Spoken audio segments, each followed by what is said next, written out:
Kung bumabagabag sa isip nyo na iniisip nyo kung natatakot nga ba yung isang lalaki na mawala ka sa kanya, ang sagot dyan ay oo. Takot din ang mga lalaki na mawala kayo. But mostly talaga natatakot talaga ang mga lalaki na mawala kayo sa piling niya. Kaya ngayong araw na to, pag-uusapan natin yung mga ways at mga paraan kung paano nga ba matatakot yung mga lalaki na mawala ka sa piling niya. Kasi mostly talaga may mga lalaki talagang malalakas ang loob. Walang kinakatakutan. Kahit mawala ka pa sa piling nila, wala silang pakialam. So ngayong araw na to, tuturuan ko kayo ng mga ways at mga technique kung ano nga ba ang kailangan nyo gawin para matakot ang lalaki na mawala ka sa piling niya. Pero bago yan, babatiin muna natin ang ating mga mahal na subscribers na nagpapa-shoutout since last week. Yung mga last video ko last week. Kaya guys, kung gusto nyo mapasama sa shoutout section, mag-comment lang kayo sa video, isulat yung pangalan nyo at maybe isama nyo na rin yung mga address ninyo. At sa mga bago dito sa channel ko, ako nga po pala si Yuli Leonor. Isa po akong OFW dito sa South Korea. At kung napadaan ka sa channel ko, mag-subscribe ka na at i-hit mo na yung notification bell kasi every week nag-upload tayo ng 3 to 4 videos. Yan, at kakalabas nga lang natin ang trabaho ngayon. So, yeah, medyo may eyebags pa tayo di ba? So, yeah. So, ito nga po pala ang ating mga mahal na subscribers. Ayan, unang-una binabati natin si Ana Rose ng Kuwait. Yan, si Rema Guerrero, walang address. Si Lelaine Melendez ng Abu Dhabi, hello po. Kay Lovelyn Perer, isa ng Suki yan, all the way from Pangasinan, hello po. Kay Bambi Velarde ng Abu Dhabi, hello po sa inyo dyan sa Abu Dhabi. Kay Regine Rojas ng Qatar, ang daming OFW ngayon ha. Kay Cookie Channel ng Japan, yan another OFW. At kay Marilyn Ferrer ng Alabang City, Philippines. Ayan. Kaya guys, kung gusto nyo mapasama rin sa shoutout videos natin, huwag nyo nang kalimutan na i-like mo na tong video na to bago kayo bumaba dyan sa comment section. At yan, i-type nyo kung mga pangalan nyo, kung sino man gusto nyo pa-shoutout, birthday, nagpakasal, successful relationship, babasahin ko yan. Basta kung nag-shoutout kayo sa video na to, antayin nyo na lang next week sa video ko. So, ayun, paano nga pa matakot yung lalaki mawala ka? Let's go to the video. Ang pinakaunang paraan para matakot ang isang lalaki na mawala ka kung nasa relasyon man kayong dalawa ngayon at kung yan ang kinakatakutan mo, ang number 1 is bigyan mo siya ng alagang hindi makakalimutan. Yup, narinig niyo po yung tamang salita. Alagaan mo siya na hindi makakalimutan. Siyempre, sa tagal naman siguro ng relationship niyo, nalalaman mo yung mga histories. Siguro may mga mother problem yan. May mga lalaki rin kasi na kulang sa aruga. And bilang babae, kasi hindi naman lahat ng tao perpekto. So maybe nabigyan siya ng kulang na aruga ng nanay niya before. So as a girlfriend, kayang-kaya mong punan yan kung ano man yung pagkukulang niya. And it will takes time to get to know that kasi balang araw mag-open up din yung lalaki na yan sa'yo. If yung mga history, yung mga past niya, and don't use it against him, use it as an advantage to take care of him. Gamitin mo para sa tama. Para, ayan. So pag naisip ng lalaki na, and then pag nagawa mo na nga yan, pag naisip niya na ginagawa mo nga yan, isa yan sa pinakakatakutan niya na mawala ka sa piling niya kasi baka hindi na niya yan mahanap sa iba. Up next is mag-provide ka ng value sa buhay niya. And what I mean by that is mag-provide ka. I will give some examples of big values na kayang-kaya mo ibigay sa isang lalaki. Giving him peace is number 1. Yan ang pinakagusto ng isang lalaki. Peace. Another good values mo yan. Pagbibigay ng pagkain sa kanya, kung may ginagawa siya, magtimpla ka ng kape, it doesn't mean na kung ang value ng lalaki is yung pag-provide, yung paghanap ng pera, hindi mo kailangan tapatan yun. Meron kang own ways na kailangan gawin para mabigyan ng value at ma-appreciate niya yung value mo. Ano lang naman ba yung nagtatrabaho siya, tapos, kunyari, inabot na kayo ng 3:00 ng madaling araw, nagising ka, tapos nagtatrabaho pa siya. Ano lang naman yung pagtimplahan mo siya ng kape? Kung para sa iba maliit na bagay, pero sa mga lalaking partner nyo, is napakalaking bagay yon. So, there's a lot of ways to add value on your man's life.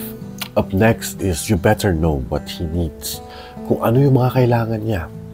You know, gaya nga nasabi ko, communication is a must sa isang relationship.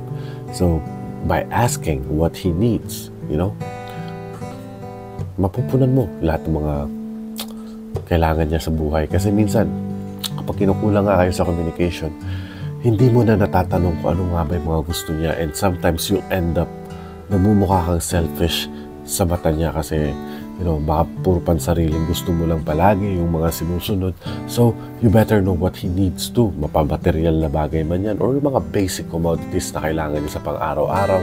You better ask that one. Or kung hindi mo man kayang itanong, pakiramdaman mo na lang. Kasi, example, kung nagsasama na nga kayo sa isang bahay, sa isang bubong, automatically, imposible namang hindi mo makita kung ano yung mga pangangailangan niya. So, you better provide that automatically. Kung nahihiya ka magtanong or something like that. But, there's nothing to be ashamed. Well, hindi ka kailangan mahiya para tanongin yan Kahit anong categories man yung kailangan niya, mapakama, bagay, you know, or anong gustong treatment niya, itanong mo.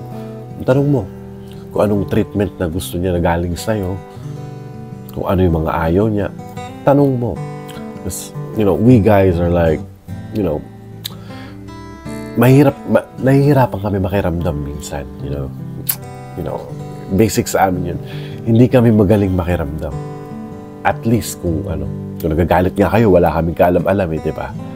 Ganon yung mga lalaki. So, ask him what he needs and trust me. At the end of the day, pag tumagal yung relasyon nyo, matatakot niyang iwanan ka. Trust me. Up next is always look presentable in front of him. You know, uulit-ulitin ko sa channel ko na to na ang babae, ang number one commodity ng isang babae, ang number one asset ng isang babae is ang kanyang beauty. Wala nang iba. Wala nang ibang number one. Kasi wala namang, naglalakad ka sa kalsada, sexy ka, may narinig ka na bang lalaki? Wow, ang sexy mo naman. Dami mo kasing pera kasi ang sexy. Kaya, ganun. Yung unang, kaya kayo nakakatcall dahil nga sa beauty ninyo, di ba, minsan? Kaya kayo pinapansin ng babae dahil sa beauty. So, that is the number one commodity. Uulit-ulitin ko, sasabihin ko sa channel ko na huwag niyo papabayaan yung sarili niyo. It can benefit your partner na lalaki and it can also benefits you. You know? You are learning a lot of steps in life na how to take care of yourself. You know? Na huwag pabayaan yung sarili mo. Dalawa kayo nagbe-benefit yan, hindi lang siya. Kung nagloko man yung lalaki na yan, at least meron ka pang isang commodity, di ba? Maganda ka pa rin. Presentable ka pa rin. So, you know, wala kang talo dito sa number 4 na to na always look presentable in front of him. Kasi, pag, magloloko man yan, pero matatakot yan, iwanan ka. And last but not the least is be a submissive woman. You know, maging submissive ka sa kanya.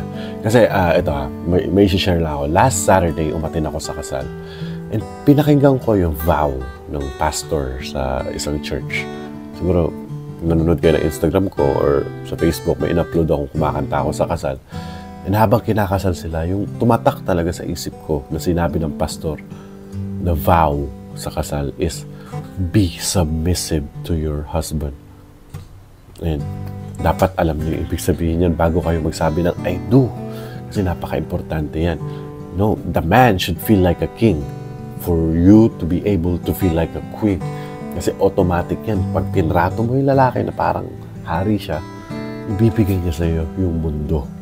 You know, if you know what I mean. Kaya niya ibigay sa iyo yung mundo.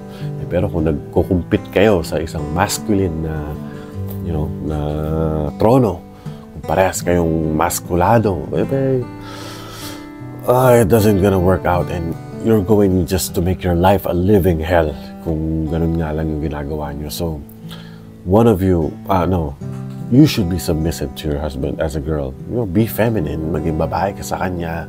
There's nothing wrong with that one.